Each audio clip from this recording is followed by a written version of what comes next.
He had a calling of faith and a journey that brought him from Cuba to the United States, specifically to Lawrence and that city's growing Hispanic population. Erbio Caraballo's life began about 12 miles south of Havana, Cuba, in Santiago de Las Vegas, a small town of approximately 11,000 people. One day, when he was 21 years old, he went to Havana and met an Augustinian priest, Father John McNiff, at the Church of El Cristo. The interactions with Father McNiff would lead him to seriously consider becoming a Roman Catholic priest. Caraballo took the first steps in becoming a priest by moving to the Augustinian Academy in Staten Island, New York, and then Hamburg, New York. In 1950, while continuing the process to become a priest, Caraballo received his Bachelor's of Art degree in philosophy from Villanova University. 3 years later, Caraballo was ordained a priest at the National Shrine of the Immaculate Conception in Washington, D.C. He completed his formal education at Villanova and Catholic University, taking graduate studies in sociology and theology. Father Caraballo returned to Cuba in 1954 to teach at Villanova University at Havana.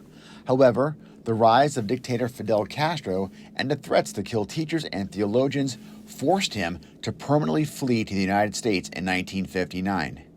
His new home was St. Nicholas of Tolentine Church in Jamaica, New York. Father Caraballo would next spend a brief time as an assistant pastor of a church in Atlantic City, New Jersey, before finally arriving in Lawrence in 1972 to begin his final assignment at Holy Rosary Church.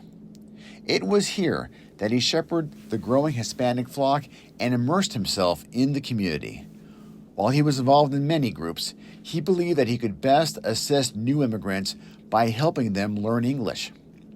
He chose to work with the Magnus Foundation since they focused on assimilation and English language programs. He believed very strongly in teaching the Spanish-speaking community English, explained Magnus Foundation Director Elsa Gibbons in an interview with the Eagle Tribune. He said that was the key to integration in a new community. However, as a spiritual leader, perhaps it was the love of the patron saint of Cuba, Our Lady of Charity, that endeared him to many parishioners. Every September 8th, for 18 years, he would lead a procession down Essex Street with the Lady statue. That was part of his legacy. Father Caraballo successfully battled cancer for 10 years until the illness finally took his life.